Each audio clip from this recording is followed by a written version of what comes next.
on a trend. And here's my thing is, as much as this is the finale, like I think this is an opportunity to talk about the season in general and where it ranks amongst other seasons. I agree. And how we do feel about who won.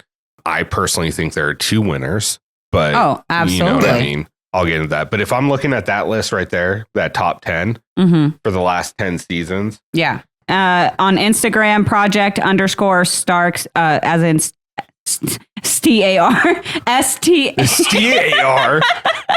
What? STARC.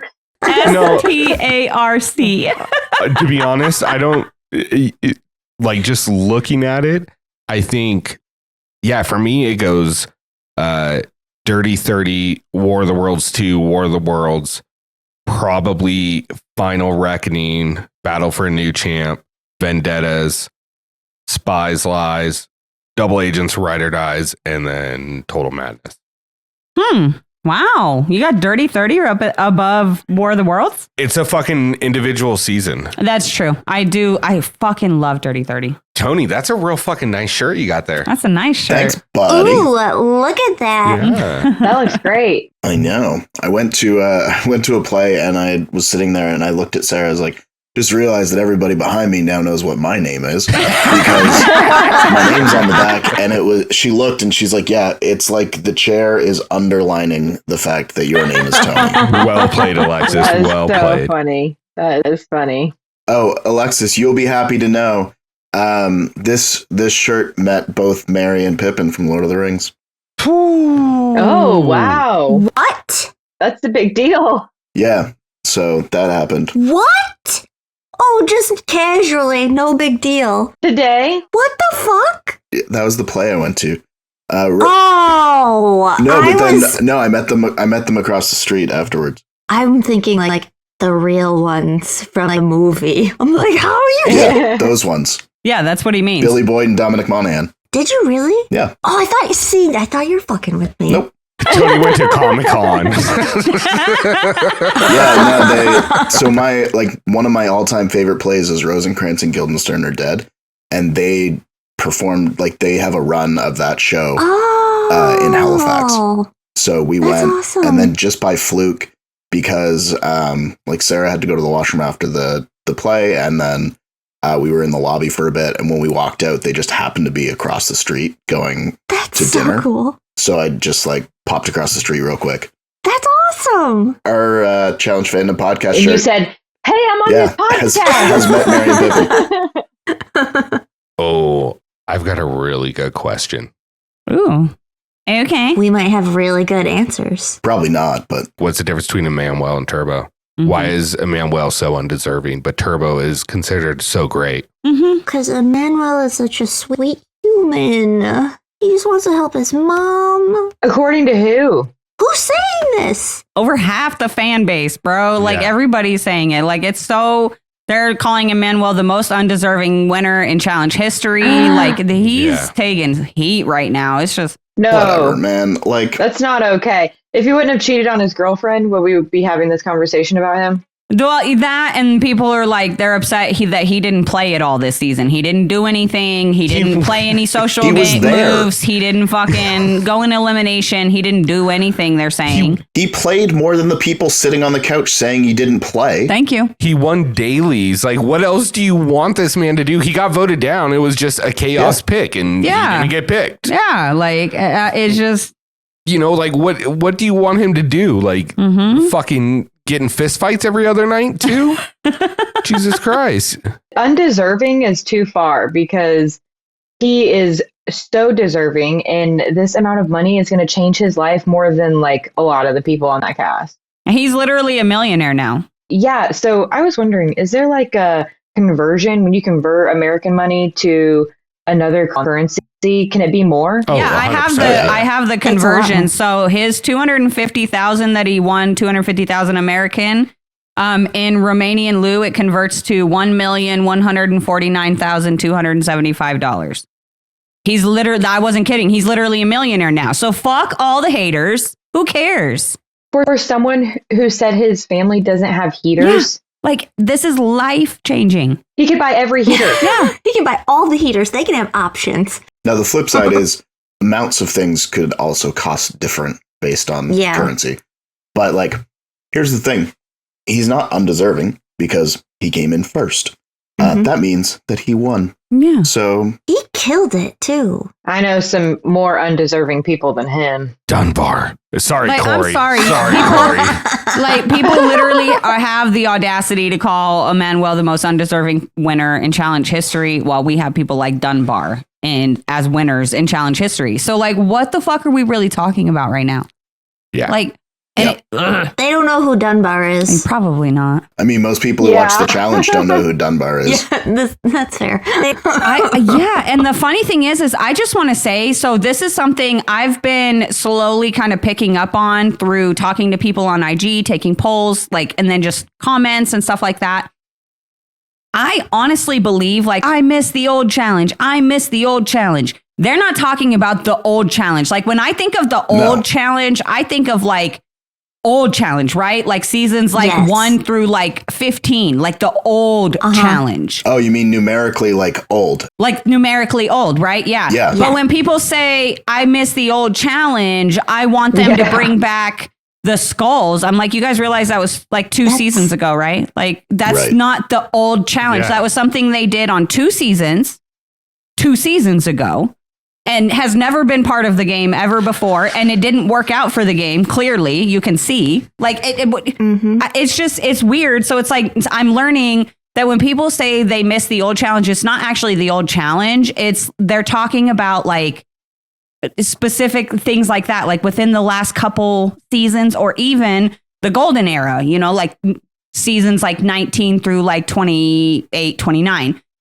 But you can't compare everything to the golden era. Like, nothing is ever going to be that again. It's called the golden era for a reason. Yeah, it's never going to be that again. It won't. Nothing will ever compare to a Rivals 2, Free Agents, Battle of the X's, that whole run.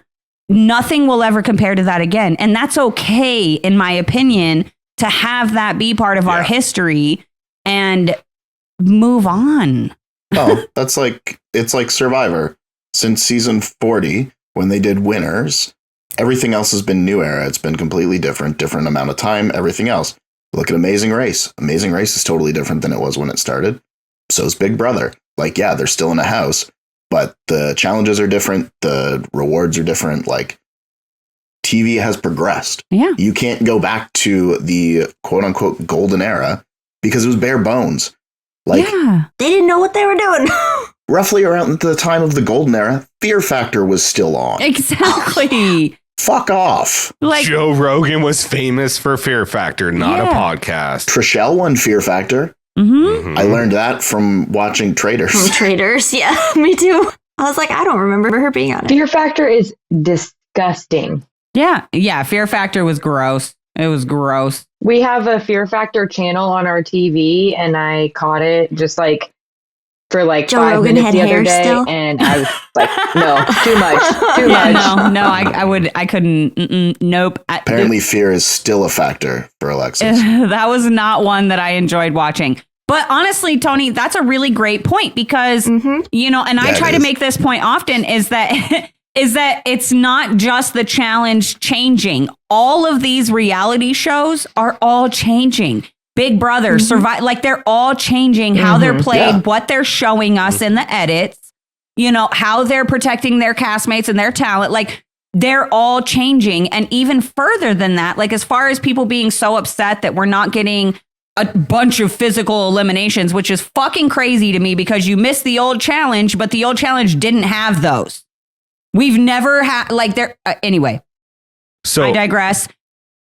The old challenge had Nokia Flip 360s, damn it. Thank you. Okay. Yeah. And pillow fights. And free Burger King for life. I mean, they bring that back every once in a while. For a year. You win a mountain bike. You just got a brand new Xbox 360. What kind of fit person wants to go to Burger King? But, you know, so anyway, what I was saying is as far as like the physical competitions and stuff, like everything's changing, like a lot of things. And it's not just reality TV. Like football is changing. And that's one of the most Taylor Swift plays now. That's one of the most physical contact sports there is but rules are changing all over the place. It's not just the challenge. So it's like, concussions are weird, man. Like, you can sit here and you can like be mad and wait for the challenge to quote unquote go back to the old days, whatever the fuck that's supposed to mean. You could also just go back and watch the seasons you like. Watch the old ones. Watch the ones you like. And leave the new ones to the rest of us who actually enjoy television. It's not hard. I'm making friends tonight. I don't know if you're aware. I'm not. Yeah. I am not making friends tonight. Hey, everyone. Welcome back to the Challenge Fandom Podcast. Hi. Oh, shit. We're here. My name's Rick. This is my wife, Karina. We've got Tony Stats and Info. I'm sorry, my beautiful wife, Karina. Wife? Tony Stats and Info Lance. Katie Bad Blood Pahura and Alexis Tex Rawson. I fucked up tonight and I apologize about that.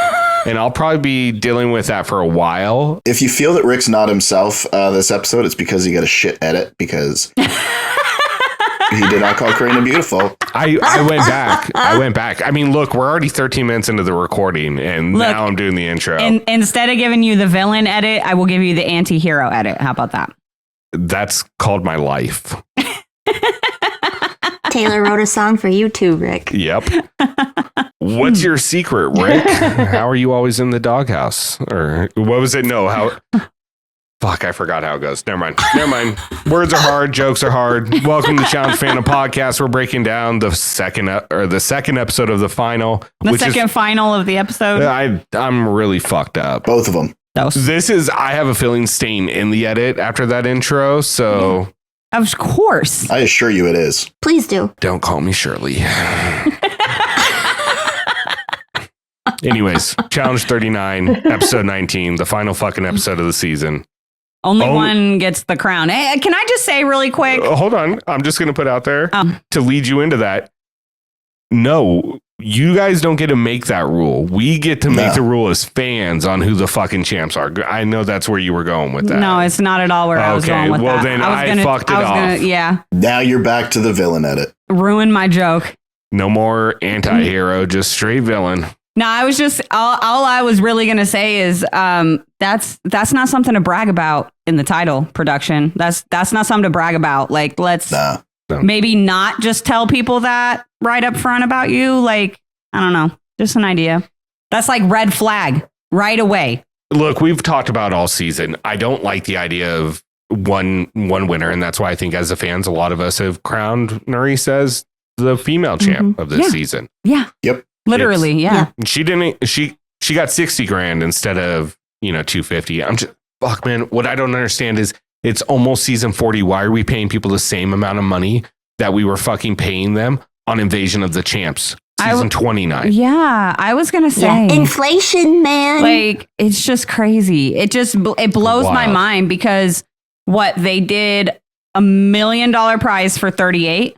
So how did we? And I get it. They're saving money for season 40. And like a bajillion of you keep messaging us on Instagram. They're saving money for season 40. They're saving money.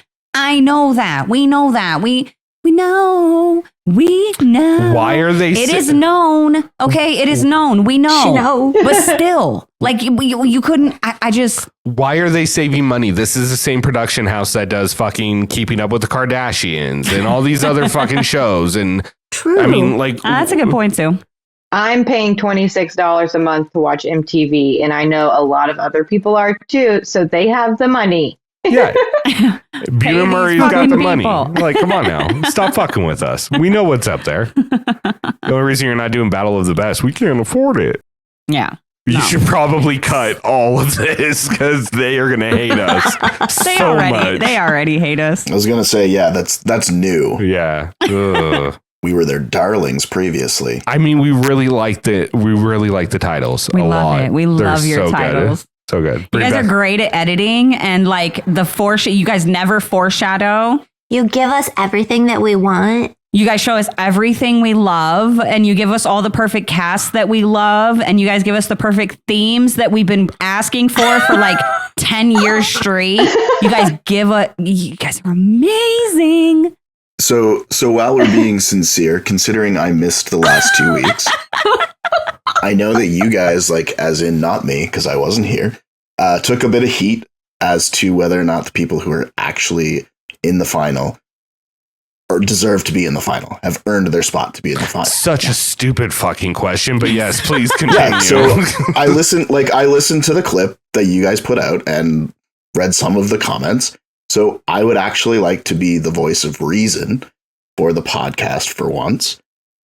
Everybody who made the final absolutely deserves to be in the final. Yeah. At Biodomer on Instagram, if you have a problem with that. And if you really have a problem with that, come at me, bro. Go get yourself cast, make the final, have a thumbs up over there in the corner. That's right. You can't do it. Throw yourself a parade because you've made the final and you've earned it. Yeah. Because everybody else that's done more than you from the couch apparently hasn't. Exactly. Like, all right. I'm gonna just kind of wrap this up and get us into the episode. That's fine. Yeah, go. Yeah, let's get going. People say they miss the old challenge and all that, but I'm sorry, in the old challenge, wasn't it based on having alliances, not going into elimination, winning occasional dailies, and then getting to the final and win? So what is that? Weird. How is that any different than what Emanuel did? Because he didn't get the edit. I'm sorry, that's production's fault, not Emanuel's. Yeah. I'm sure that there's so much good footage of him in the house too. We barely even saw anything of him dancing, and I know he's dancing all the time. Yeah, and he's super fucking funny. Class. Like, he's super funny. He's super sarcastic. Like, we saw him a little bit on, Spies Live. How many freaking times did that dude dress up in something dumb, walk through the house, just make people laugh? Like, it's not his fault that nobody saw anything, And as far as the social moves and stuff like that, what the fuck did he have to do? Jay and Michelle were taking the fucking heat for everything. If you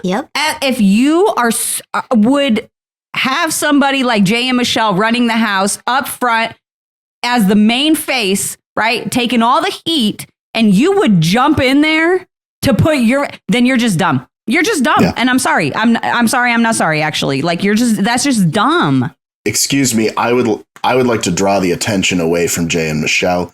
If you could all focus on me and possibly put me into elimination, that would be much. I feel like that would allow the fans to appreciate what I'm going to do later. Yeah, like, no, bro. Like, no, you sit back and you be quiet and you play the game and you ride that wave because that's how you get to the end. Like, I don't know. This new idea that, like, you have to go into elimination to be able to qualify, like, I get it. That's fun to watch. But if it's not a requirement, then I don't think that it should be held against the cast. Well, it's not even necessarily fun to watch all the time, because then what'll happen is the person that they like will do that, go in, get a bum elimination, go home, and then for the rest of the season, it'll be how that elimination wasn't good. The eliminations aren't good anymore. Because the eliminations aren't good, we lost X, Y, and Z. Well, and if I remember correctly, back when they did, what was it? It was Double Agents and Spies Lies, right? That they did where you had to get the skull or whatever to qualify for the final, right? It's Total Madness and Double Agents. Total Madness was the first one. So okay, you're right. After Rogan didn't go in. Because that's why CT went against Jay. Oh, yeah, you're right. You're right. So Total Madness, Double Agents. If I'm remembering correctly, and I could be wrong, but if I'm remembering correctly, I feel like there were a couple instances where somebody went home and the fans were not happy with it. And they were like, this is bullshit. Elimination shouldn't be mandatory because the point of the game is to avoid them. And now it's like, oh, they must be mandatory. It's just... People are just never satisfied. Ever. All right, cannot make this fan base happy. Win. You can't win with anything. Like, I love all of you guys. I'm not gonna what started this is a question that I began with when we hit record, but I'm gonna just kind of repeat it. This is your fault. Yeah, way to go, Rick. If everything we said you guys don't agree with, I just want you to really think about what is the difference between Turbo's season where he won and Emanuel's season when he won. And can I also just add on to that? With Turbo's season, he didn't even have to do every fucking checkpoint in the goddamn final, including the two hardest ones. Yeah. Whereas Emanuel is in front. Like, Emanuel murdered this thing from the minute TJ blew that horn until he crossed that finish line. Emanuel was in first, except for like one little where Nurys finished the little tile thingy before him, the overnight checkpoint thing. That was the only time. He absolutely dominated this entire final. So like I would look, not that I would understand, but if it was something like he was getting his ass beat all final and then just got lucky in the end and ended up coming in first, I would understand fans being a little bit more I would be a little bit more understanding to fans being upset. But even then, like, he still won. But like in this situation, he dominated that. He earned that final every single second of it, every single step of the way. So people trying to take it from him, I like that. That pisses me off. Shame on you. There's a reason that every single cast member that had a confessional during the final said that Emanuel was their biggest threat, other than Colleen, who said Nurys, who was also a huge threat in the final. Yeah. It's crazy to me that nobody realized that throughout the season, though. Right. Mm-hmm. Well, speaking of the final, we're in the chaos elimination is where we pick up, or where they left off last week. And no surprise, Emanuel picks Nurys, and she ends up going in and has to pull from the draw, which I actually thought was pretty interesting that they set that up like that instead of like them vote. I loved it. Yeah, I thought they were going to do the vote in. Or just let her pick, just let her pick whoever she wanted. But I did like the draw thing. And I also liked how it had 2 chaos pulls in it. I was like, ooh, that makes it more interesting. Still picked Mariah.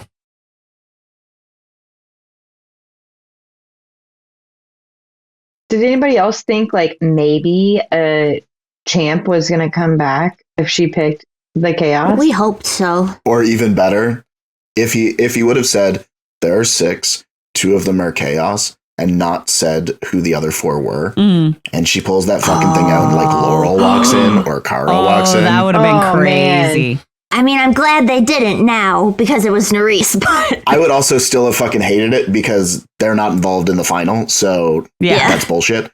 But it would have been an interesting twist that I then would have complained about later. Just for the dramatics of it. Yeah. Guys, remember, they're saving money for season 40. That's why they didn't do it. they couldn't afford the champs for 2 episodes. Here you go. We'll get the drama, but then we'll still play it straight. If she pulls the thing out, and on one side it's like Laurel, and then TJ's like, wait a minute, turn that around, and it's Mariah. If everybody has a corresponding champ on the other side of their thing, that would be fucking hilarious. Actually, that would have been really funny.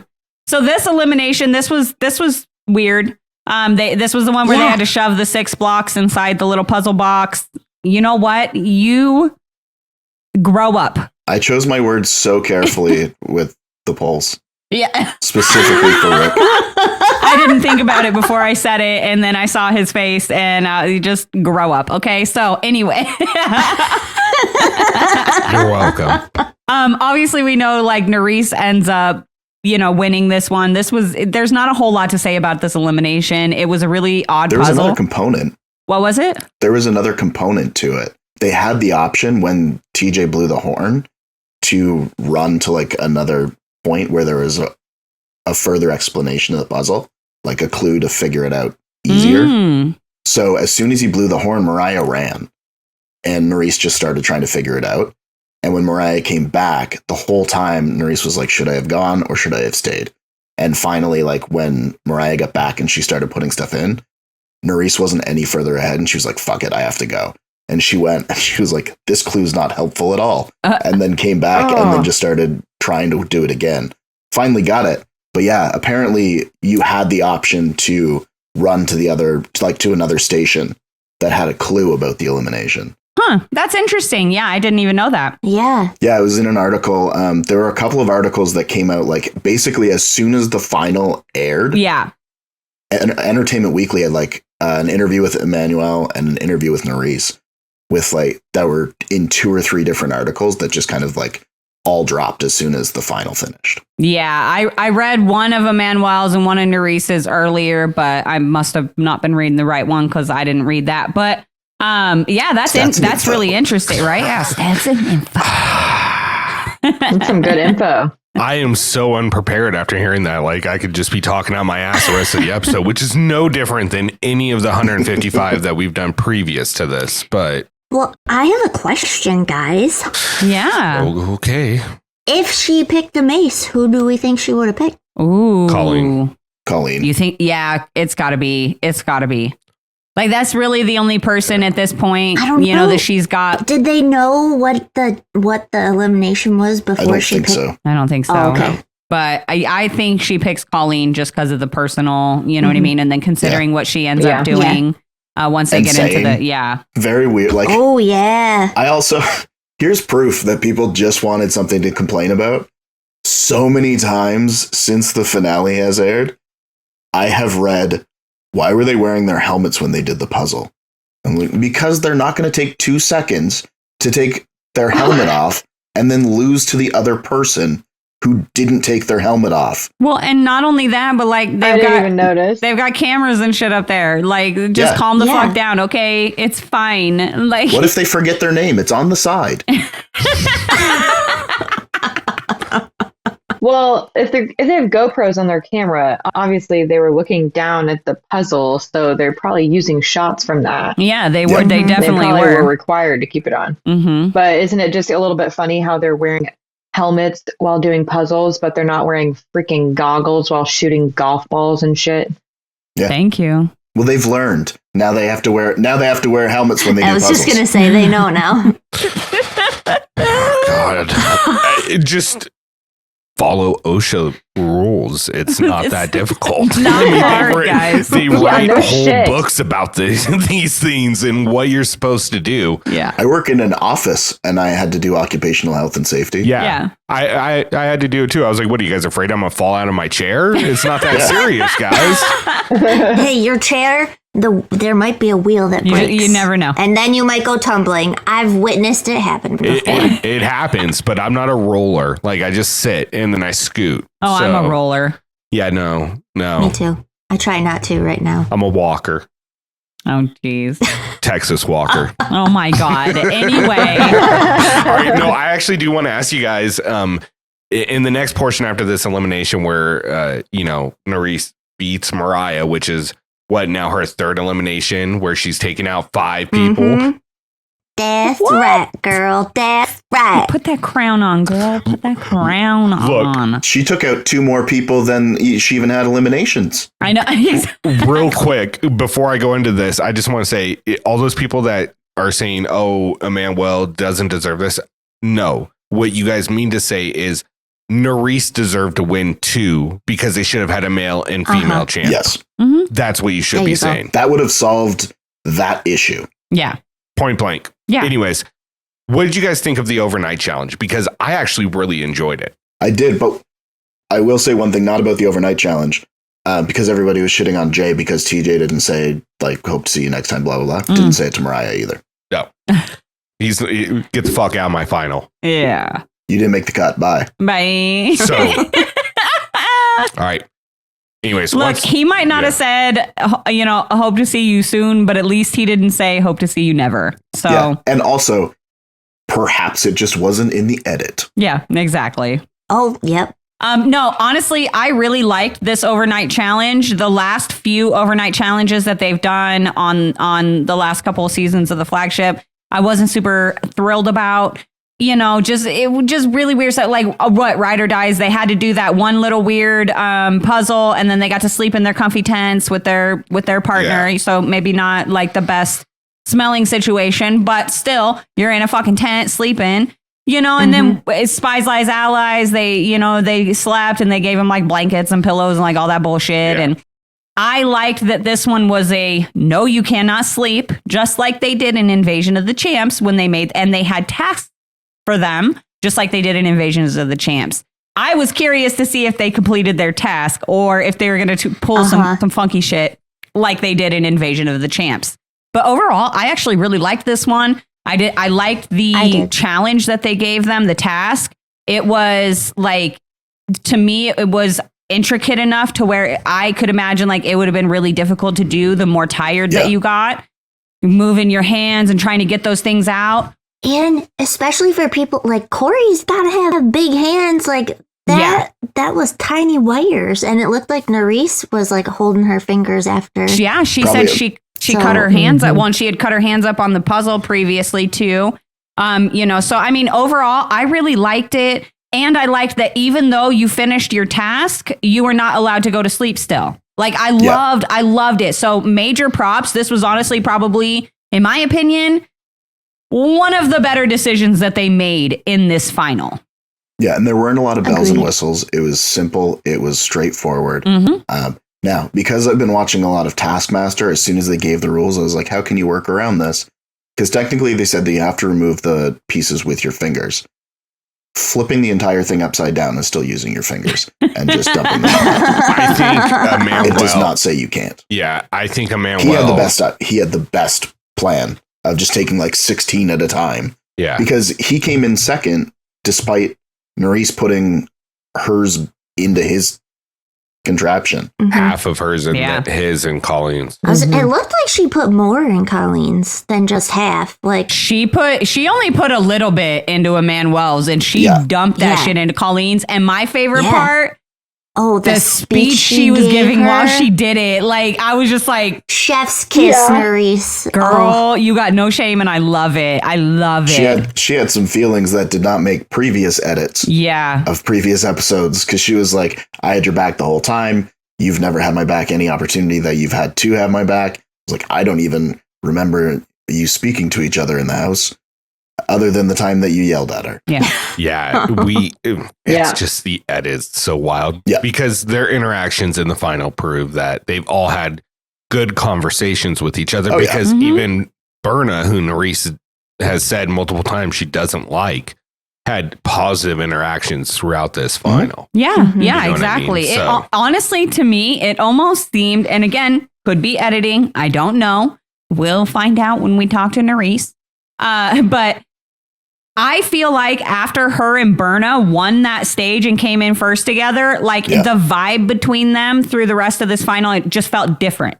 You know what I mean? Totally. It felt different, and maybe not necessarily from Berna's side because she was still like in her own head and, you know, trying to give up on this final, but it just like Nurys's vibe towards Berna just felt different to me. And, you know, and that to me just yet again proves just like how much of like a girl's girl Nurys is. Like, I truly think that like Nurys, like if she could be friends with all the girls, she would be friends with all the girls, but she can't.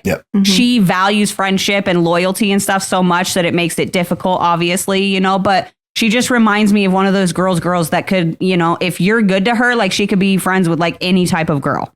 It was just cool to see that little vibe switch up between them. And I was shocked. And I think the first thing that tipped me off towards this is Nurys didn't give any to Berna. So I have a question, and I think this question speaks not only to, well, really just I'm going to cut to the chase. I think it really speaks to who you are as a person.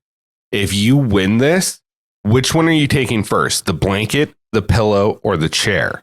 And I have a very specific answer. I want people listening and watching this to comment what they would pick. And that is, are you taking the pillow, the blanket, or the chair? I will go first because I had thought about it when the episode aired. I would take the pillow, but I would take the pillow not to use like for sleeping. I would use the pillow so that I can sit on any rock that I wanted to and not hurt my backside, because that chair did not look comfortable. It was like one of those shitty camp chairs. Yeah. And if you wrap yourself in the blanket, you're much more likely to fall asleep. So the pillow to me is the best option out of the three. That's fair. That's fair. Me personally, I have to go for the blanket because I cannot function when I'm cold. It's not even like a sleep thing for me. I just can't lay down. I'm like Nurys, I can't lay down. If I'm sitting up straight, I'll be able to stay awake, whether I have a blanket or not. But if I get cold, my whole brain, my body, everything shut down. I am done.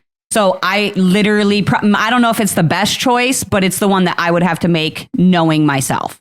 I wear shorts in winter, so. Yeah, no, I would literally die. Yeah.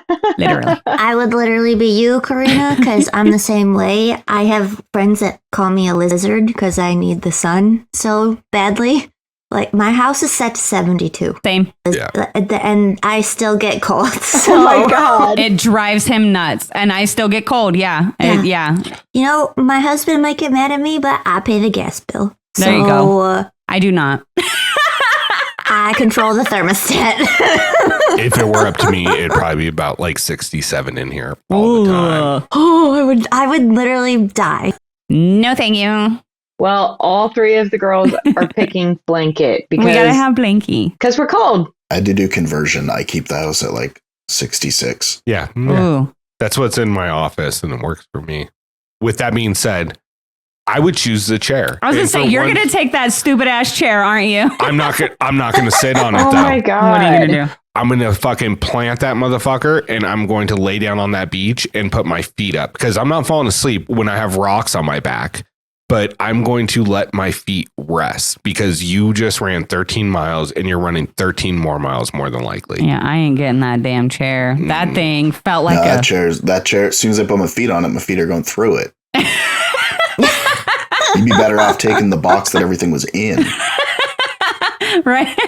They could have started a fire with it. Mm-hmm. That being said, I don't know if you guys noticed. It was in Emanuel's interview on Entertainment Weekly, which is why I looked for it on the rewatch. They busted the shit out of those things that had all the tiles in it. They built a fort. Oh, really? If you go back and look when they're on the beach when TJ comes and they have that one shot of all five of them lined up on the beach, there's like this weird fucking contraption behind them. Yeah. They built, and I think the table that had everything on it was also their door. And that's why when Corey has like all of his like close-ups, he's sitting and he's sort of like framed in by the wire mesh. And then when Berna is randomly wearing the pillow on her head, she's standing outside of it. Oh, I was wondering what she was standing next to. I was like, what is that? They broke them. So oh my God. They built a fort out of them. And at one point it was just Emanuel and Corey sitting in the fort. But yeah, they were like, I hope production's not going to use these again. That's amazing. Because like the bases, like they took the things off the bases and everything else. So the mesh things were like the walls. Well, Colleen looked like she had plastic wrapped around her or something. She did. And it was probably whatever said the challenge or something on it. Yeah, but yeah, so they completely destroyed it, but it occupied their time while they were waiting. Yeah, I was wondering what the fuck they did for all that time. And also, where are they filming? I was just going to... Where are they? Croatia. I think Croatia still. So in Croatia, at 5:13 in the morning, it literally looks like what it looks like at 2 p.m. in the afternoon here. Yeah. That's fucking confusing to me. When that shit said 5:13 a.m., I was like, yeah. huh? What? I had to rewind it like, are you sure? Did I get that right? Does this say 5:13 p.m.? Have they been there all day and all night? Like, that's bright as hell for 5 a.m. Then TJ comes in on a speedboat at 5:30 in the morning. What they didn't show is he was like listening to Def Leppard the whole fucking way in. And shit. He did have his hat on backwards when he was riding up. Hair blowing in the breeze. Watch that fucking what they use for the elimination, like all that ends up on the beach and the new Survivor, some shit all broken. That's how they make their forts. Well, and I found it really funny before we move on to the next stage, the conquest stage of the final. I found it really funny, like when it was like, the night before or whatever, and they were all getting comfy on the rocks, and Nurys and Corey were like joking about maybe if we don't fall asleep, TJ will reward us in the morning with 2 hours of sleep. I was like, hold the fucking phone. Did you guys not watch World Championship? Because even then, when they got rewarded with sleep, it was like 30 minutes. 30 minutes? Yeah. Bro, do y'all not know TJ? Like, what are you talking about? He ain't giving you 2 hours of shit. Like, no. Maybe 2 hours of hell. And Colleen like called them on it. She was like, is the TJ you know different from the TJ I know? Yeah. Berna says she's losing it. Like, we knew that already, babe. I'm sorry, honey. But we knew. Yeah, honey. Honestly, I think that's my favorite part of Conquest is that they have to swim those 2,000 meters to the island, right? That was awesome, actually. Which I really enjoyed. But then when they got done running to the checkpoint and they had to drink that stuff, and she fucking lost it. I fucking died, dude. I died. I bet because as soon as everybody else rolled up, I looked at Karina. I was like, "Oh, they need this. This is like calories and energy." Well, Corey said, yeah, exactly. Well, and what I found so funny though was, she's sitting there and she's crying and she's like, I cannot drink this drink. And she's like, I'll throw up the whole rest of the game. And then she drank it. And did she throw up the whole rest of the game? No. Not that we saw, at least. I liked that everybody tried to rationalize it. Like, it feels like just however you want to consider it, everybody was there for everybody else throughout. But like, I liked Emanuel where she was like, I'll throw up the rest of the game. It was like, there won't be a rest of the game. Unless you drink it. Yes. I thought she wasn't going to. No, well, like for me, tuna is one of the like top 5 things that I fucking hate.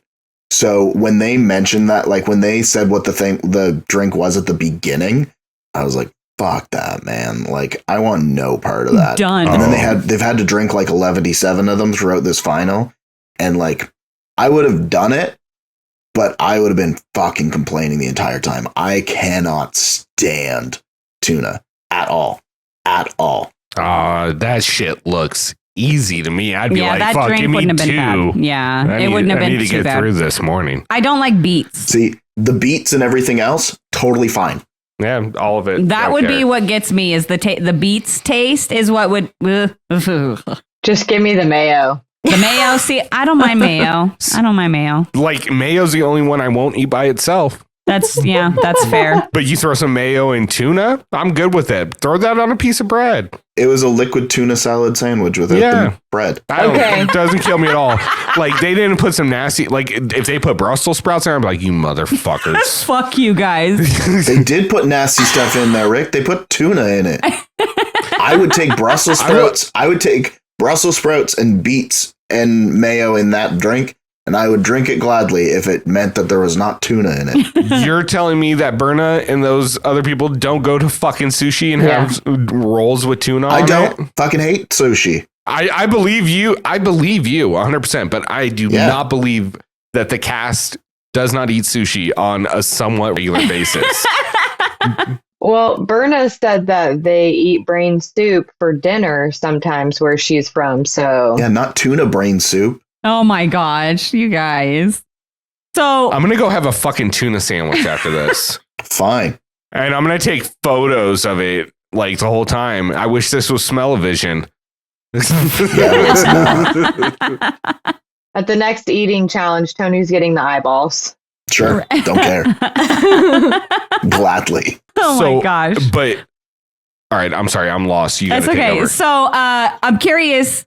I'm curious. What did you guys think about this next this first checkpoint? Obviously, they got to drink the drink thing, and then they have to rappel down the cliff, get their little puzzle pieces, and go put together like a fucking 220 piece fucking tangerine puzzle. Like, how many goddamn pieces were in that thing? I tried to count them because I was like, oh, maybe it's like a 9 piece. It was not a 9 piece. It was like 11 or 13 or more. Like, it was a lot. Like, no wonder that was so hard. But anyway, what did you guys think about the rappelling part and them having to go forward? I loved it. I have never seen anybody rappel forward like that. So I'm like, that's probably like 10 times scarier. It's some Mission Impossible shit. It is. Yeah. Terrifying. I would have absolutely been acting like Corey. I was going to say, would you have screamed like Corey? Because that's actually my line of the night, is just Corey's scream. I like how Corey online said, like, I didn't rappel as much as fell slowly. Yes. We could tell. We could tell. Well, why did they have to go forward and not backward, like military style? I just feel like they could have just fallen and like busted out their teeth and stuff. For that reason. I'm sure. Yeah. To make it more scary. 100% for that reason. It's probably part of the fear factor. That's why they have a rope. Everybody who fell backwards. Yeah, exactly. And that's the thing. If they would have leaned forward, they wouldn't have fallen. You know what I mean? Like those things are. Mm-hmm. Well, that's TJ kept telling him, lean forward, get under your feet. Obviously, lean forward means not do that. Lean back. Yeah. Lean backwards. Lean back. Like, obviously. See the golden era. Yeah. Katie gets it. Yes. So, why don't they play T-Pain during these episodes anymore? Oh, I mean, shout out to T-Pain, though. He puts out good music all the time. Oh, my God. I will say, too, The Hill wasn't as bad if you don't factor in The View. Yeah, it really wasn't that high. It was like 30 feet. TJ was not lying. And no, it was Baby Hill. So here's my thing. And this is something I actually really want us to discuss because I have conflicting feelings. Uh-oh. How did you guys feel about TJ pep talking players during the final? I think TJ was trying to save this season. Like, come on, motherfuckers, you guys want to call back? Don't quit. Literally. I see nothing wrong with it because, I mean, no disrespect to Corey. I see nothing wrong with it. Corey came fourth. Like, it did not impact the outcome of first, second, third. But even if it did, it's either he quits or TJ gives him a pep talk and is like, dude, if you get fucking stuck, I will come get you. I'm cool with it. Like, I understand why some people might have issues with it because most of the pep talks that you see from Corey or from TJ are after somebody's been eliminated and is just like, kind of keep your head up, blah, blah, blah. Whereas this was in the moment. I personally don't see anything wrong with it. It's no different. Here you go. It's no different than the crowd yelling at eliminations and telling people what to do. I definitely see that. I just feel like TJ is different than the cast and the alliance and friends that you make on the season. And I don't mind, like, if we're in a daily challenge and TJ's like, come on, go, like, you got this, like, keep going. You're almost there. Mm-hmm. I don't mind that. Or I don't mind, like, when he's standing at the finish line and he sees someone running up to him and he's like, come on, you're almost there. Just keep going. Like, but halfway through a final, it just feels weird to have TJ there. Like, you got this. Like, you either have it for TJ's final or you fucking don't. And that's my problem with it. It doesn't bother me as much as it's bothering a lot of other people because people are pissed. But it's not bothering me as much as it's bothering other people. But I was not a particular fan of it. I'm glad Corey didn't quit because I definitely, like, I love Corey and I'm glad he didn't quit. I'm glad he was able to overcome this moment of fear. But it just felt odd to have TJ, like, trying to coach someone through making it through his final when it's supposed to be, you know, you either have it to do TJ's final or you don't. Like, we've never seen TJ following people through a final and, like, coaching them on and rooting, like, woo, like, it was just, I don't know. I wasn't a huge fan of it personally. Technically, when Jay and Jenna were going to quit on their drink stuff. Oh, yeah. Yes, TJ, like, fucking reamed them for it. But he kept saying, like, you can do this. You just need to finish the drink and then you can move on. You're going to hate yourself if you don't. Uh-huh. Yeah, that's true. It's not too much different than that. Now, granted, the outcome is different because Corey actually fucking did it. Right. But, like, I understand what you're saying.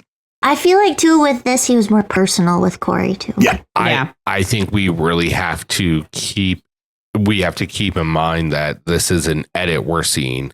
And It doesn't mean that this hasn't happened before because this doesn't look like something TJ's never said to a person. Like, he was quite comfortable talking to the challenger in front of the camera saying, dude, you can fucking do this. And we've seen him do it in dailies to people all the fucking time. With, like, Darrell and Beth specifically. Yeah. Like I said, for some reason, the dailies don't bother me. For some reason, it's that final test, that final challenge. Like, for me, the equivalent would be like your teacher helping you with your assignments and then taking your test and your teacher helping you when you're taking your test. Like, to me, the final is the test. And if you can't pass the test, then you can't pass the test.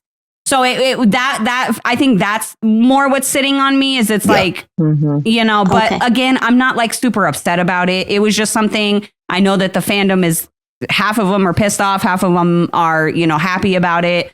So I figured I'd bring it up and see how you guys felt. But like I said, I'm not like upset about it or anything. So I think if Corey beat Emanuel and Nurys as a result of not quitting and TJ doing the pep talk, I would feel differently. That's fair. But I think because of the outcome and because I didn't really look at it in the same context as you did as like daily versus final, I was just looking at it as point of view of quitting versus quitting versus doing it.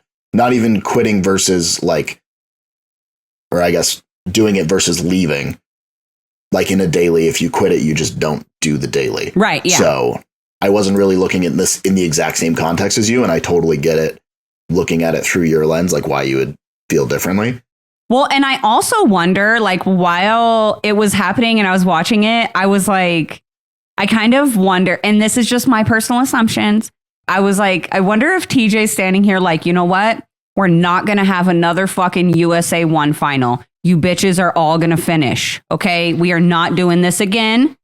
All of you newbies, you're all finishing. I'm not letting it happen on my fucking watch again. Like, that's literally what it felt like to me when he was telling them nobody is quitting. It totally did. Mm-hmm. That's why there were far more rules on how to do a Sudoku this time. That's why I said he realized, like, I've got to save this fucking final. TJ saved it. TJ saved the season. TJ's a real MVP. I know the tangerine puzzle had a lot of pieces, but I really liked it. But real quick before the rappelling on the cliff didn't seem as dangerous as running down that fucking rocky outcrop of a hill that they had to do. I was like, who's going to blow their fucking knee out when they step wrong on this? Pull a Casey. That would end of your final right there. But no, that tangerine puzzle was super, super difficult. So I just want to give major shout outs to Emanuel and Colleen, who both finished that puzzle. Corey, Nurys, and Berna all timed out in that order, 3rd, 4th, and 5th. But Emanuel and Colleen actually finished it. So major props to them because that shit was not easy, clearly. 100%. And and Emanuel's proven multiple times that he's good at puzzles. Look at that elimination against Devin in double agents. Mm-hmm. No. Spies Lies. Thick thighs. Did you guys notice though, as soon as Emanuel called check, Colleen whipped her head to his board to look at the pieces, which I just thought was interesting when we get what happens down. Later. Yeah. Somebody else might. So I was like, okay. Interesting. Yeah, I think that happened a lot more than we saw. I do want to say, like you said, everybody pretty much timed out other than Halloween. This is Halloween. This is Halloween. Oh my God. Halloween. Luke made me watch that today. So please. What made me think about it. I love that movie. Just randomly in the middle of February, my almost 6-year-old's like, I want to watch Nightmare Before Christmas. I'm like, all right. He's my soul child. Oh, I love it. The next checkpoint, I could not stand. Really? I actually didn't mind this one. No, I like this one. Why I hate it? Because there's nothing about, like, go 5 feet out into the water and then put on an air mask and go under the water this much. Do you remember what happened in All Stars 1? We're not high-minding because these people are half the age. That I'm All-Stars age, okay? But do you remember what happened? What were they? It did not bode well. Well, look, that is one of my main arguments on. I know people love All-Stars and they've cast a lot better, but like at a certain point, you don't need to be on reality TV. Go on Traders. That type of reality TV, not the challenge. I agree with that. And also, like, the Traders is kind of ideal for people who played a strong social game in the challenge. Yeah. It's not ideal for people like Dan Giesling. No.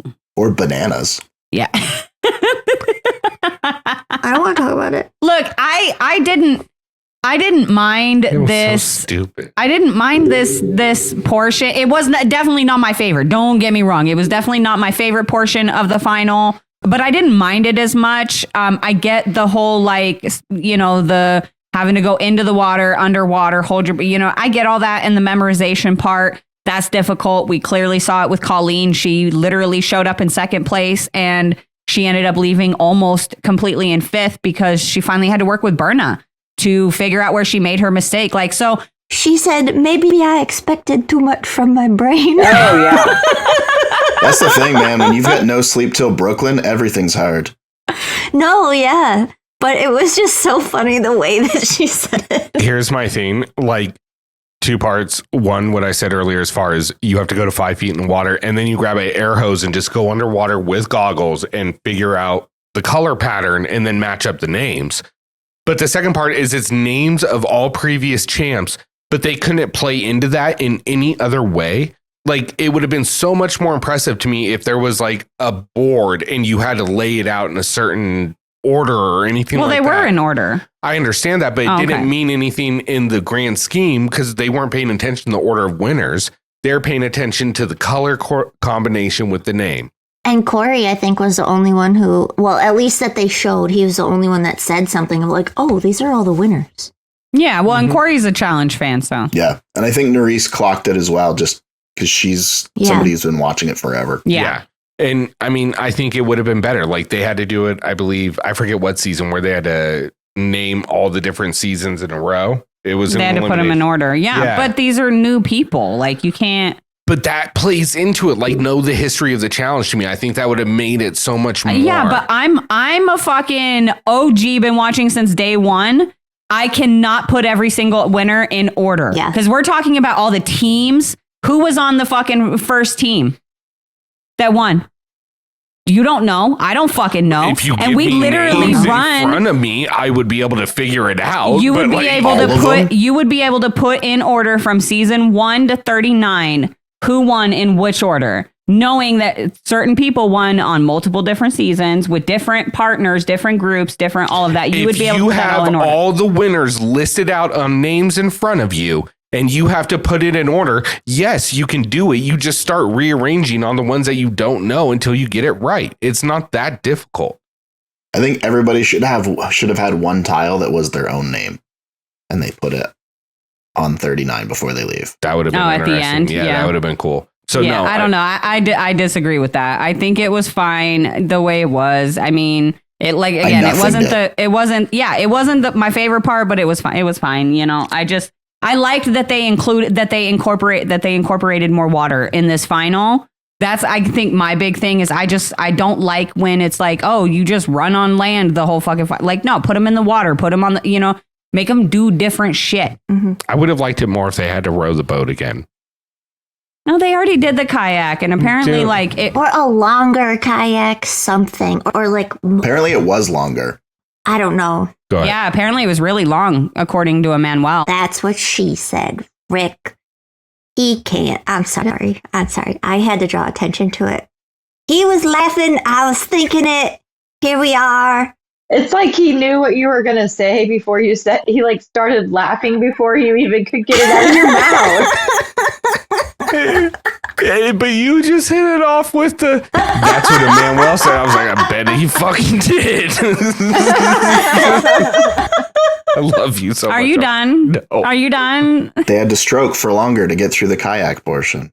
Oh my gosh. What really stuck out to me in this section, this checkpoint, was obviously this is something that Nurys struggled with earlier in the season. And she made it very clear in this moment that this is like going underwater is like a fear. It's like something she struggles with regularly. It's literally her biggest fear. It is literally her biggest fear. Legitimately her biggest fear. But she did not even consider like quitting. There wasn't like a freak out moment. She was like, oh, I can't do this. Mm-hmm. Blah, blah, blah. She didn't. There was none of that. It was, I'm scared. We saw her a little bit of emotion too, but then it was, I'm scared, but I'm going to fucking handle this shit like a boss. But I'm going to do it scared, but I'm going to do it. You know? She didn't even try to hitch a ride with the car that drove past her. That is so funny. I didn't even notice the car. Yeah. That's hilarious. I was just like, for whatever reason, I was watching the background in that exact moment. And while Nurys is there and she's reading it and like her voice catches and she starts to get emotional with the fact that she's going to have to be diving underwater, There's a fucking car that drives past her, like on the other side of the bushes. That's so funny. It was fucking. It was Horacio and Kylan just making sure she was doing okay. Bliss and the lowrider. When they were like running at a certain point, I noticed a shadow of a drone camera following them. Yeah. You start to see a lot more of it too, because they've sort of shied away from hiding it. That's pretty cool. When they're doing dailies and stuff like that. Because for the longest time, you would never see like any sort of camera equipment. But now you're kind of starting to see a little bit more. Same with Survivor and stuff. You're starting to see more of the cameras and things like that, which is, I honestly like it because it sort of breaks down that wall, and they're fucking there because you're watching the show. Yeah, thank you. That's my thing. Is it's like I know you're filming. I know it. You can't hide it from me. I know it's happening. So that's why they wear helmets during puzzles. I would rather see like a cameraman or a boom mic or a fucking drone shadow or something like that. I would rather see stuff like that in the edit than have a bunch of shit cut out because we can't show it because there was a cameraman in the back. No, give me the fucking shot. I love when they break the fourth wall. break the fourth wall. Yeah. The best one, I think it was this last USA 2, where they were in the pit and it like panned over in the corner. The cameraman and the boom mic guy are just sitting there in the corner filming it all. Like, so funny. Fucking lost I love that shit. Like, I love that. I like it. So it was wild that Colleen is a dive instructor, but fuck this shit all up. She messed up the memorization for sure. Like, the more I learn about her, she is like one of the most interesting women in the world. Like, she was the mole. Oh my God. She does psychology. And then she also is a dive instructor. What else are we going to learn about her? Is she going to be like the dragon mother? You're ridiculous. What I want to know about Colleen is how she keeps her hair the color that it is, because it's like ice white, and that's hard to do. Especially in the challenge house for so long. It's that Targaryen blood. She'd be bringing her toner with her. She got her purple shampoo. She brought she got it from her hairstylist. She was like, here you go. You do this. But like some really good toner. I'm like, wow. Really quick before we move on to checkpoint 3 on this, the puzzle memorization, put the winners in order thing. How did you guys feel about finalists working together? Like Nurys and Corey partnering together to get through this checkpoint, and Berna and Colleen partnering together. I didn't really care because I thought that it was smart of them to assess the situation. No, both of them independently felt that they could beat the other, but both of them knew that they were going to have trouble with Emanuel. So they made a calculated risk of working together so that they could get to the next section and duke it out, versus Colleen and Berna, who are just like, well, fuck this. We're the only two left. We need to pick it up. So I guess I don't have a problem with either of them, but I understand and appreciate the fact that Corey and Nurys were like, let's work together. We'll duke it out at the next checkpoint. Yeah, I don't have a problem with it at all. I think that it was a smart move by them, thinking, look, we can't lose too much ground to this guy. We got to keep up with him. So let's work this out real quick and get out of here. Mm-hmm. Same with Colleen and Berna. Mm-hmm. Yeah, I agree. I didn't have a problem with this at all. I was just curious how you guys felt about it. I kind of liked it. Well, Corey even said that he thought he could beat Nurys. He just didn't know what was waiting for them at checkpoint 3. He didn't know what was coming. It would have got me, honestly. So he felt okay with giving her a little bit. Yep. It's that pep talk from TJ, though. He's like, you know what? I could beat Nurys. I can climb down that mountain forward facing. Like, I can do anything. TJ believes in me. I won't lie, man. If TJ believed in me, I would fucking do anything. True, that's fact. Except drink that tuna thing. Would you listen to this ad from Spotify for podcasters? I'm joking. We're not doing that anymore. Let's keep going. Let's get that in checkpoint 3. Faking out the listeners. But that's probably like your best segue that you've ever had. I know, wasn't it? And we're not even doing anything. We're going right into checkpoint 3. Let's go. I was going to say, what did you guys think about checkpoint 3 and the fact that they brought in like the conquest elimination format and just kind of made it a little bit bigger with 5 checks instead of 3. What'd you guys feel about this? I have mixed feelings on it. I'm not even gonna lie. I feel like they did it ahead of time and didn't realize Nurys is going to be the only one who ever saw this. That's possible. She didn't see the Sudoku though. Well, it was a different Sudoku. Yeah, Sudoku.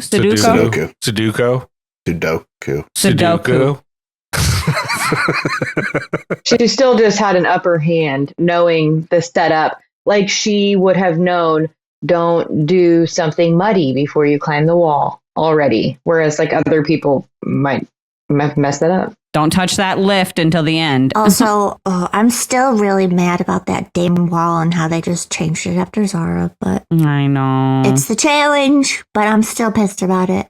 Yeah. Well, what were the ones she hadn't seen? She didn't see the color peg one before. The 5 were the Sudoku, the colored discs that you had to organize, and then the balancing blocks on the little lift thing, counting the circles, which was a new one for all of it, and then smashing the barrel, which was also new for all of it. So, I mean, technically, she just didn't see she did do the color disc one. No, she didn't. Yes, she did. Yeah, she didn't do the 2 new ones. And she did the disc one, and then she did the balancing.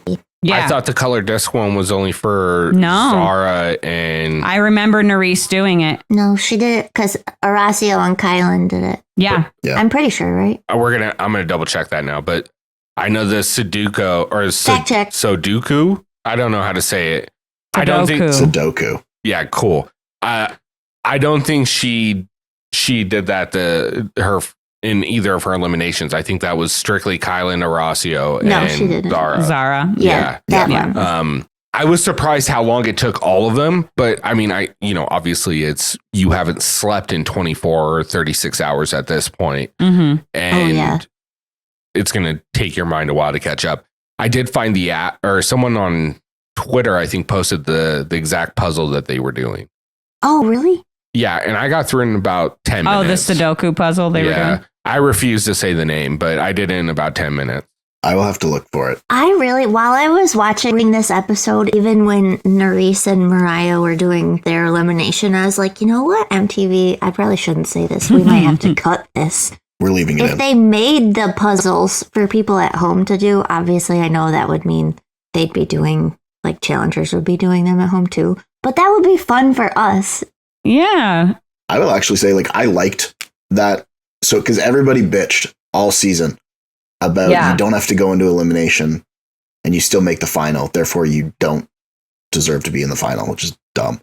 But that also means that the people who went into elimination in the final leg of the game had a distinct advantage over the people who did not go into elimination. They did not get an advantage to the point where it would put them way ahead or they skipped checkpoints or anything like that. Very simply, they had an advantage because they knew the format of some of these puzzles. They knew what would take more time, and they were able to immediately focus on the task at hand versus looking around and trying to figure out what the fuck all this is. Well, and on top of that, and look, I'm gonna preface this by saying I know that I'm stretching and reaching really motherfucking far with this one, but I need a good stretch. So we're gonna full send. The checkpoint 3 being this actually didn't bother me very much, and it almost like, I don't know if it was just like a brain thing, like a mental thing in my brain, where it was like, oh, this is kind of like all of them doing an elimination against each other. And so it's kind of like, I mean, if they would have gone into elimination, they would have had to do this anyway. So let's see. And they all had a chance to win that station because they were all there with like no flags except Berna. Berna kind of got screwed there, but that's okay. But like it was kind of an elimination in itself. So, you know, like, I don't know. I liked that this was in there, but it also didn't feel like a final. That's the thing. It's so puzzle heavy. It felt like a mini final. Yeah, it felt like it literally felt like a mini final this day too. Felt like although the 2,000 meter swim, I just would like people to really, that's 2 kilometers, really understand how fucking far that is. Like that is a really fucking far distance to swim. in for us dumb Americans, it's 1.243 miles. Yep. And for Canadians, it is 2 kilometers. I didn't even see anybody doing backstroke either. Like, I would have laid backwards and kicked my foot. That's because we didn't see any of it. We just saw them get in the water and get out of the water. Yeah, we didn't see any of it. That's probably an hour swim minimum. Easily. Yeah. At the minimum. And that's... I've been in a pool for an hour. Yeah, that's crazy. And I think that's why I'm not upset that there wasn't like another like kayak or canoe. Like they fucking swam so damn far. Like, holy shit. And then they had to run from the beach after staying up all night. Go swim. Do we know how far the runs were too? Because this, again, is something I'm just going to bitch about. They told us how far the swim was, but then I don't remember him telling us how far those... But I want the breakdown. It was 26 miles. I know that the full final was 26 miles. I want to assume that they were kind of cut in half because they ran day 1 and day 2 all in the same area. So I want to say like day 1, it's probably like, you know, like a 12 and a half, 13 mile run around that little island or whatever. And that's what they did day 1 and then did it again day 2. So that would be my assumption, but I could be wrong. I think that anytime a final is a marathon, that is fairly difficult for anyone to do, regardless of where it's at. If it's in the desert or it's in Croatia or it's in fucking Thailand or wherever the fuck. Yeah. That's hard to do. Yeah. Especially when you have to stop and do a tanagram in the middle of it. And then fucking try to balance these little fucking cylinders on a plate. You know what I mean? That shit was wild to me. I would have lost it. Okay, so I want to ask you guys this. What I want to know is if you guys get to that checkpoint, knowing what they are now, which one would you have gone to first? The barrel bash. Oh, I'd have gone for the easy ones. So probably the first one that I probably would have gone for is I'd have gone color discs. Then I would have gone smash the barrel. Then I would have gone to the little counting the circle bullshit. And then I would have done Sudoku and then the balancing lift majigger. But I would have gone to the super easy one because I would have needed a fucking break to just breathe and just let my mind just before I tried to do something, you know what I mean, that was going to require brain activity. Because for me, organizing those little discs into color rows would be not like zero activity for my brain needed at all. That would be like mind numbing. Like, this is going to calm me down. That's the one that I would actually struggle with that one. I don't do well with those. But you're colorblind, aren't you? Yeah, I am. But like, oh, okay, well. But the colors were actually, no, they weren't. Because the like gray and white, when I was watching it, I was like, because they kept separating them, and I was like, I don't know why you're separating those ones. They're supposed to go together. And then I was like, oh, nope, I'm an idiot. Just kidding. But the Sudoku, no problem. You're not an idiot. You're just colorblind. Yeah, I can be both. I can be many things, Katie. I'm sorry. You're a man of many hats. Stupid and colorblind. Yeah, Sudoku, no problem. Barrel bash, no problem. Color discs would have tripped me up. The circle thing would have fucked me up too. I would have chosen the 2 math ones last so that hopefully I would have heard somebody say the answer out loud by then, and then I would have just written it down. 102? I saw those circles and I'm like, what are they even doing? Yeah. And how are they all just like understanding it? Berna summed it perfect for us because she said, I'm not a stupid girl. I just never really had the math. Like, that's how I feel too. I'm not stupid, but I don't math.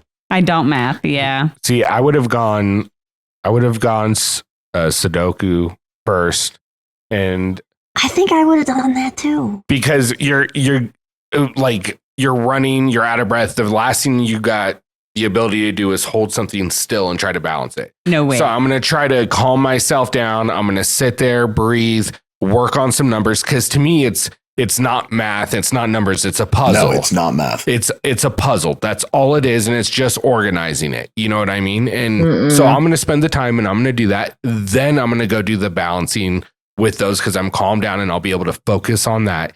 Then I'm going to do the easy ones and I'll probably save and smash the barrel for last because that's the easiest thing to fucking do. Yeah. and then That's let's fair. go. That's fair. Also, I'm sorry, I gotta put a pin in this, boys. You might want to turn your mics Because we're not allowed to talk. Turn your headphones off. You just don't. I don't know if you want to hear what I'm gonna say. What's up, Sing Sisters? Oh. Okay, I'm gonna start this with I am married, not blind. The way Emanuel stacked his things up and then he just laid down and he just so carefully. I was like, oh, hi, hello, okay. I don't even know what you're talking about. I know exactly what you're talking about. No. I know exactly what you're talking about. Karina can clip it. I know exactly. I'm also married, and I know exactly what you're talking about. It was very delicious. It was a very delicious moment. I'm so glad I didn't rewatch because I didn't catch it on the original walkthrough. Manuel's pretty. I don't care what nobody says. He pretty. He got some good slow motion runs too. He's very pretty. I just live by the rule of like when we played sports, and you're in the fucking locker room together. It's always right here, right here. You don't do this. You keep it right here the whole time. Yeah, and that's fine. Well, we like to look. Huh? Well, it was so funny actually. Now that you say that, so.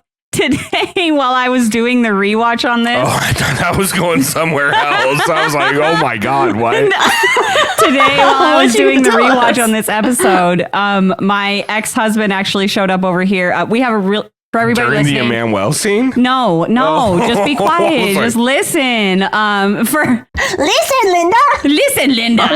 No, for everybody listening, me and my ex-husband, like we all have a very good co-parenting situation. So my ex-husband showed up to bring over a couple gallons of milk and stuff for all the kids and whatnot. And he needed to kill a little time because he was actually picking our son up from school today. Anyway, and so when he showed up here, I was rewatching the episode and he walked in right as Nurys came on screen for one of her confessionals. And he goes, oh, who's that?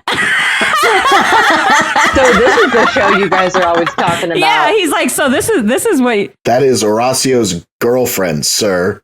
Yeah, he's like, I like her. I was like, so does everybody else. So does everybody else.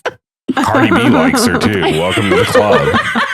But it was just so funny, like, because you said that, because his head instantly went, oh, who's that? I was like, look, that's Nurys. All respect to Horacio, but his girlfriend has got the best cleavage in the show. I'm just putting Facts. that out there. And it's all real, And too. it's not I love fake. it. Yep. Yeah. Anyway.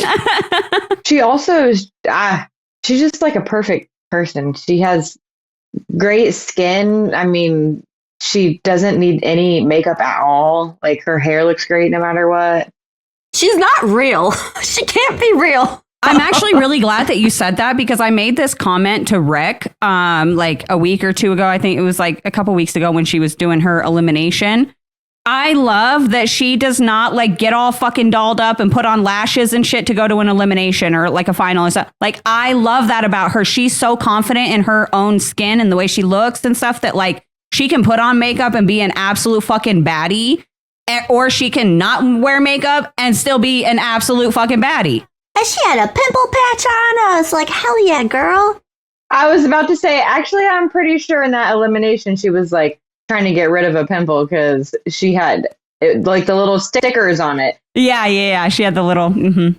But I also noticed that too, like Karina, to your point, and not knocking the other girls. Wear whatever you want to wear. But like Nurys isn't ever like tucking her tank top. She's never wearing like the shorty shorts. But she never has her butt cheeks out. Yeah, I'm truly not knocking the other girls that do wear the tiny things, but it's just it's nice to see the balance and that with some of Nurys's outfits, they are very revealing. So it's nice to see she's not always about that. But when she's on the challenge, she's ready to get dirty and she's not wearing hoops out there or earrings or hell yeah necklaces that can get caught. I mean, she knows what she's doing. It's wild because me and her have the same wardrobe. Oh my God. Anyway. It's true. Balloons. I have balloons too, but I don't wear them like that.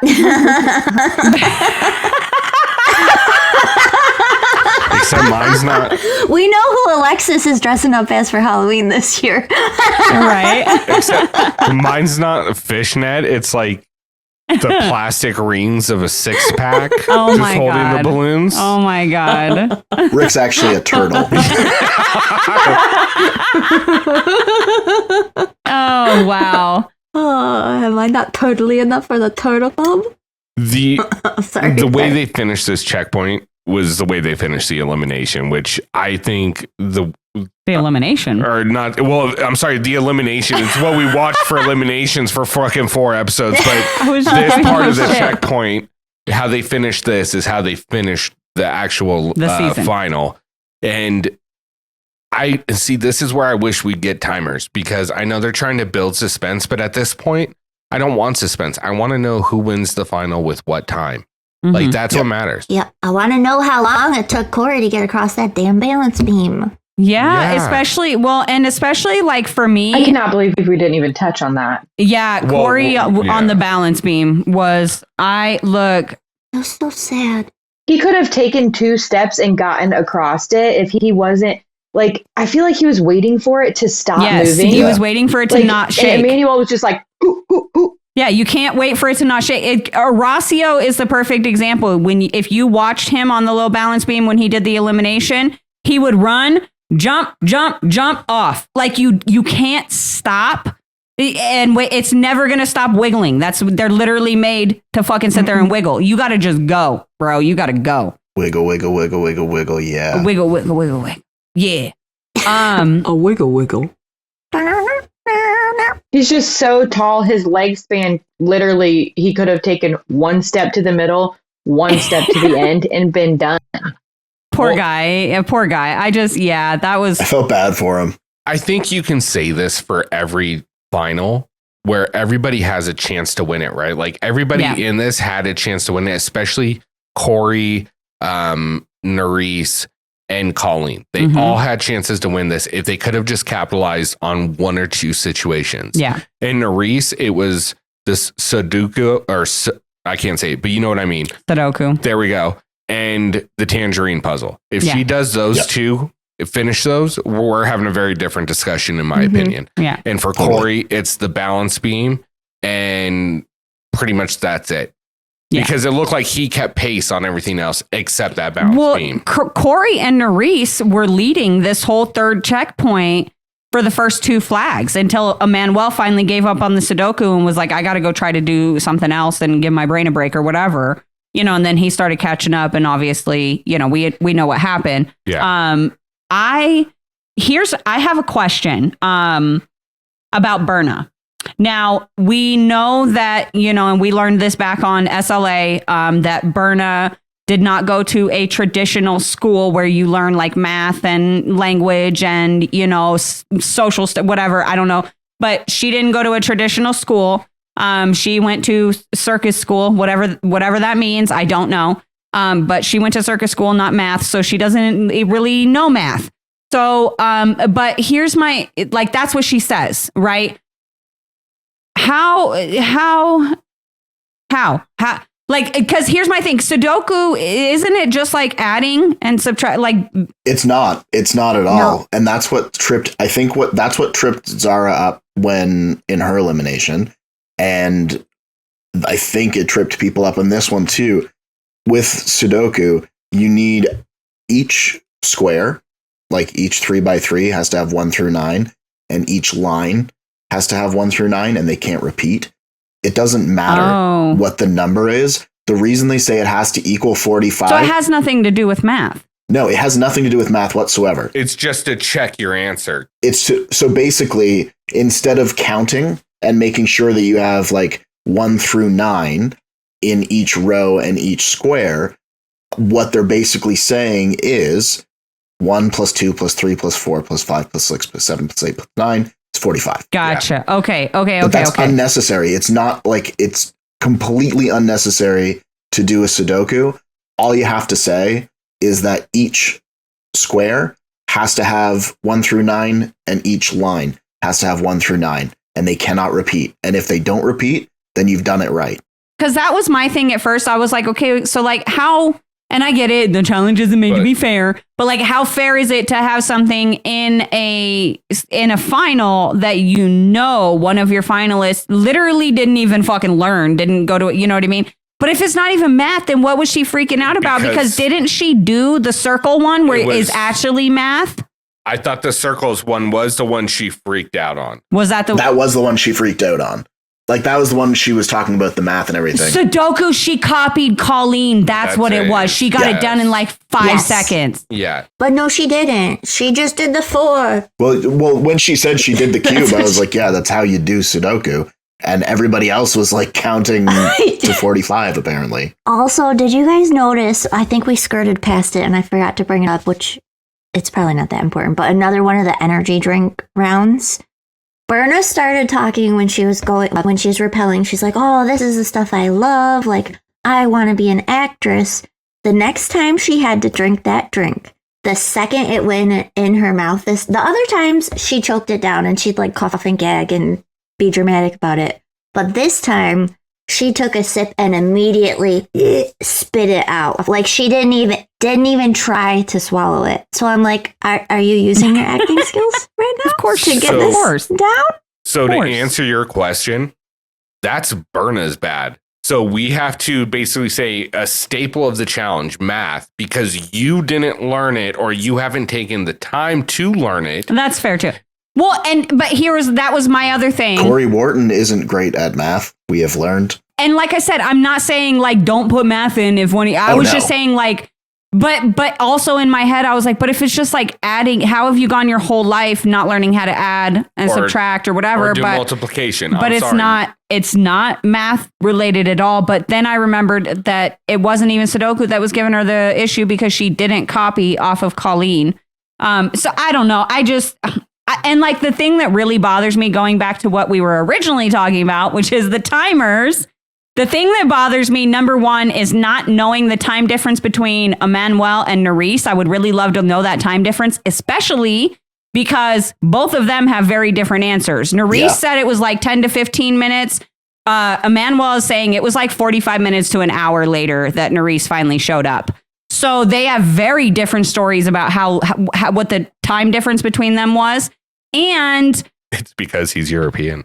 It's because nobody is allowed to have a watch. I also would I wish that production would have had a little bit of transparency with us in the situation concerning Berna, because it's never noted at all whether she actually finished that checkpoint or whether they just told her, hey, look, everybody's already crossed. Just go cross the finish line. Did she actually finish that circle adding and all the other checkpoints she needed to finish? Because she still had the circle one and another one left. I thought she finished the circle one. Did she? Maybe she did. I think she did finish the circle. Yeah, she did finish the circle one. Maybe it was just the lift one. It was a balancing one. The balancing thing. But it did take Corey and Colleen a decent amount of time. So like it was Emanuel and then Nurys, depending on who you ask, either within an hour or within like 10 to 15 minutes. But then it was a decent, I believe, a decent amount of time before the other two came. So that would have conceivably given Berna time to, and that's fair, do the other ones. But I have to give props to Emanuel for like assessing the situation and being able to like step back and realize everybody else is completing the other ones a lot faster than I am. I've burned the extra time that I had. And then he just like leaves it, which can be a death sentence in puzzles like that. But Nurys left twice. Yeah, because she was like, fuck this, going to do the balance. Fuck this, going to do the Sudoku. Fuck this, going to do the balance. Yeah. But yeah, like for them to be able to step back and be like, I need to go do something else right now. I will come back to it. We saw it not work for Horacio, but then we saw it work well for the other two. Mm-hmm. Yeah.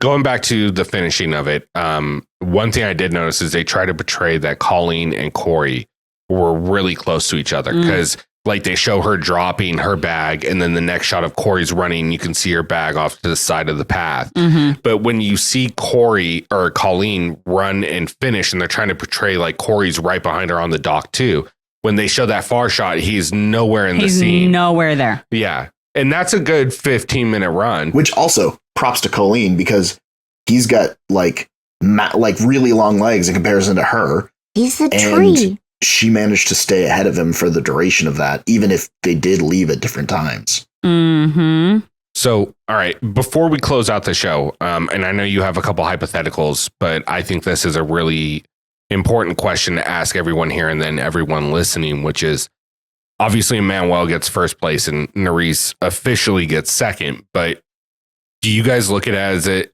same as All Stars 1 with John A, where she's actually the female champ? Yep. Yeah. I mean, John A did tie with Kellyanne, but right. Yeah. I will just say that, like, from the podcast page on behalf of the whole team, I'm glad that you all agree, because I already messaged Nurys and told her congratulations and called her a champion. And, you know, so yeah, absolutely. In my opinion, Nurys is the female champion for season 39. She may not have got a champion's pay, and production might not recognize, like, they might not acknowledge that crown on her head, but we sure as fuck are going to put that crown on her head, and we are going to acknowledge it, because she, like, there were multiple times in this season that she should have gone home, especially towards the end, you know, and she pushed through all of that. She overcame all of that. She kicked ass in the final. She beat Corey. She beat Colleen. She beat Burnt. Like, she beat all these people that should have beat her, and they didn't. And so it just, I'm absolutely loving Nurys. I know that she recently was on, like, the Zach Nichols podcast, and I believe she said, like, she's kind of just, she's taking a little break right now. So we might not come back. Yeah, we might not see her for a season or two, but I hope to see her again. She is great TV. She's so much fun to watch in the show. And so, yes, definitely the female champ. And 3 eliminations under your belt, boo-boo. When you come back, people aren't going to want to throw you in because they see you kill it every time. Yeah. So she just keeps making a name for herself. In regards to, like, production possibly not viewing her as the female champ of the season, production is also who put Tiffany in the stands and in the elimination simultaneously in the same episode. This is true. So I don't really value that opinion. Nurys is the female champ. Emanuel is the male champ. And also props to Colleen for, like, beasting the back half of the challenge after. Nobody thought that she was going to be able to do well after how she did in the mini final. And then I saw none of that in the actual final. I wonder if she was another sleeper too, like if she did that. I have questions for her. I'd like to know if she actually did just have a bad day and she did gas out, or if she did it on purpose to make people think she wasn't a threat.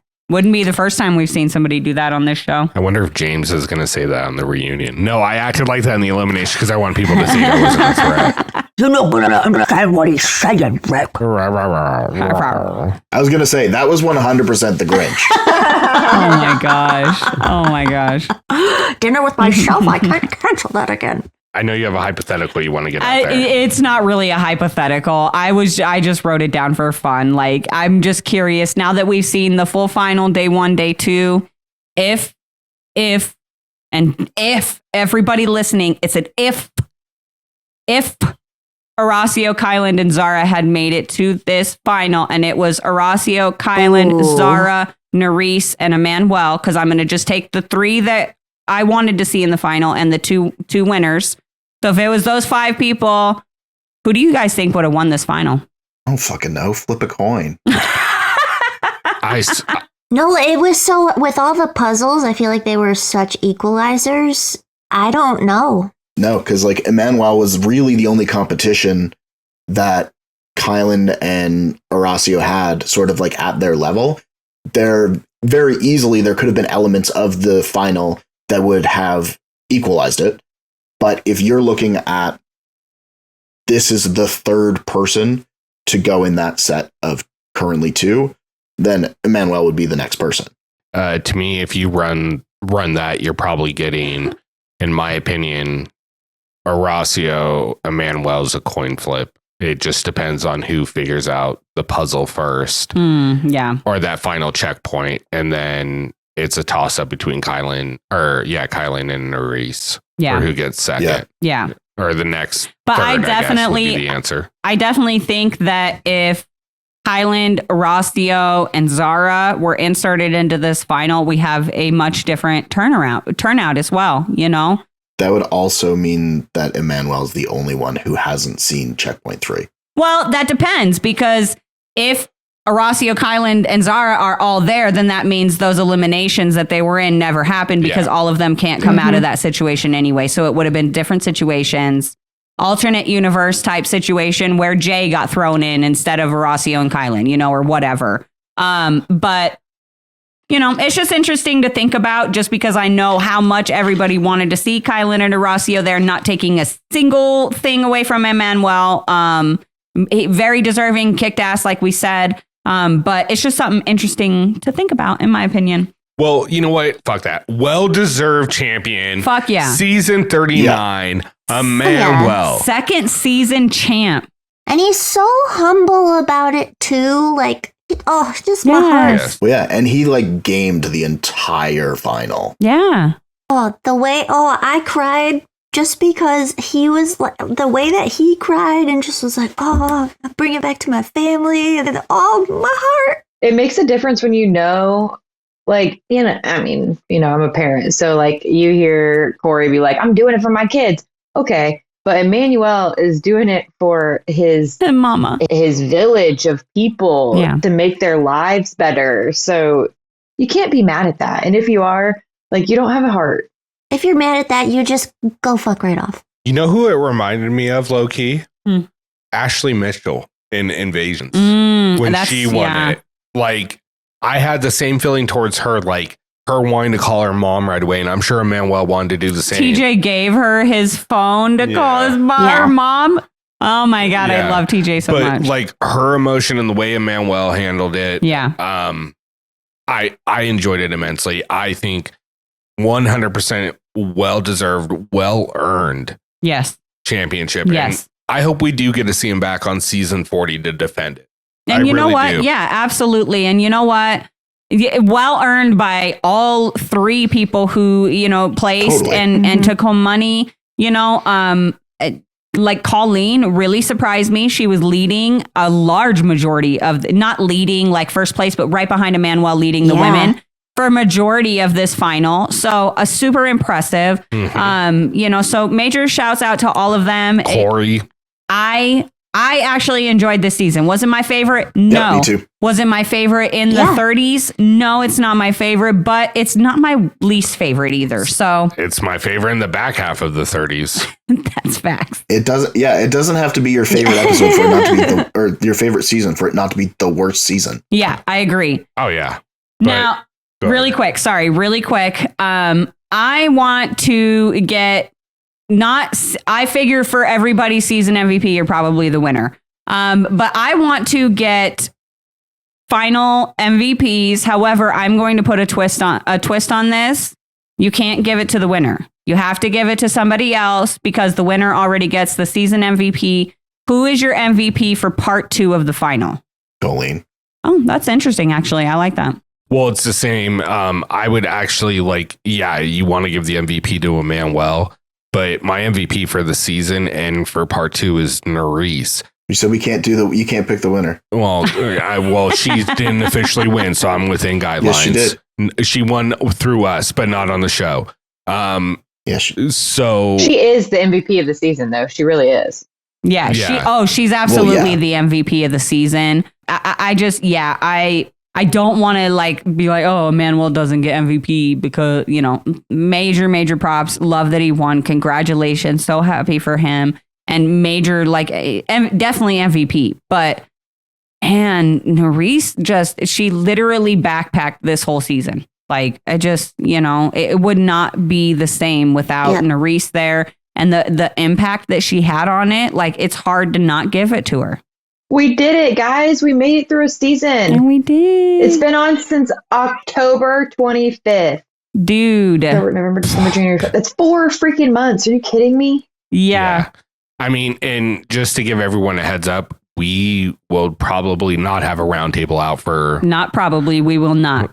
Well, it depends on how... expectations. It depends on how long the wait is. We will not be recapping the reunion, so everybody... Hooray! You guys want us to do round tables? It has nothing to do with the challenge anymore.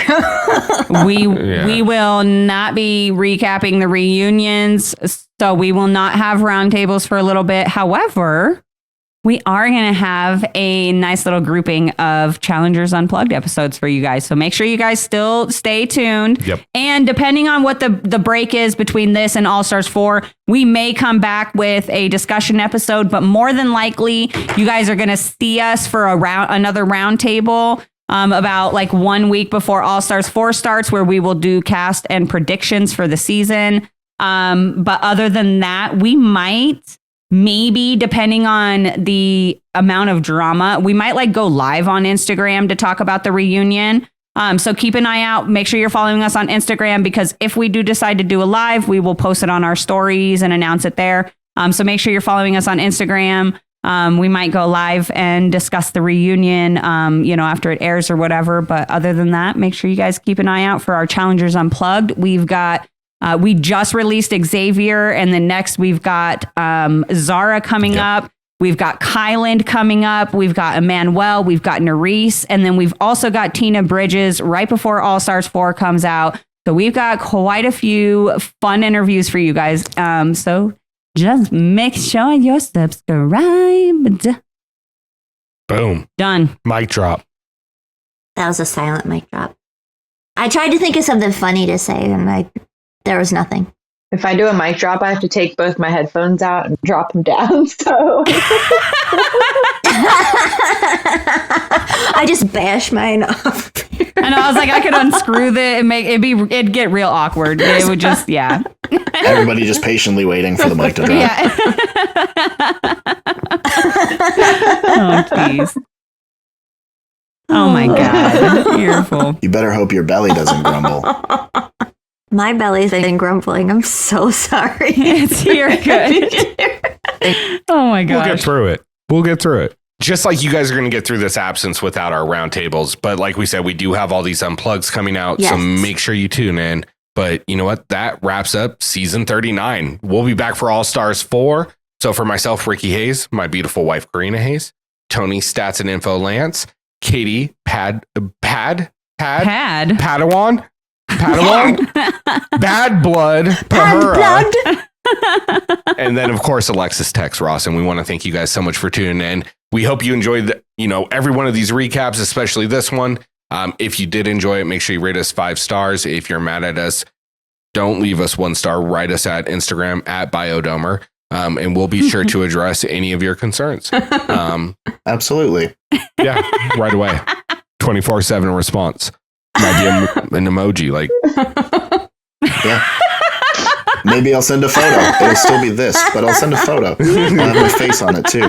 Also, if you feel like you're really missing me, we'll be back for season 2 of Survivor Historian, because that starts next week. That's right. Yeah.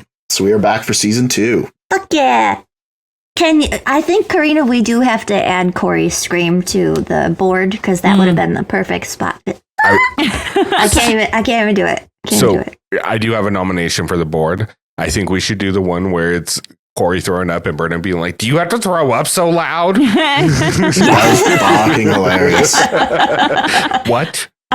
Well, since we're talking about lines, I'm just going to say really quick. In this, during the overnight thing, Corey says, he goes, "Who thought of this fucking challenge?" And all I could think was, Corey, that's what we've been saying all season long. Okay? Who thought of this fucking challenge? Absolutely.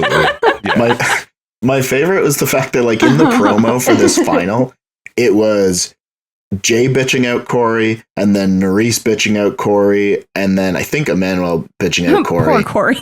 And then the one where Nurys was when he basically fell on her when they were rappelling. Yeah, that was great. Because it was just the preview for the finale was just like, with the final was just a montage of people being like, "Fuck Corey. He always does this.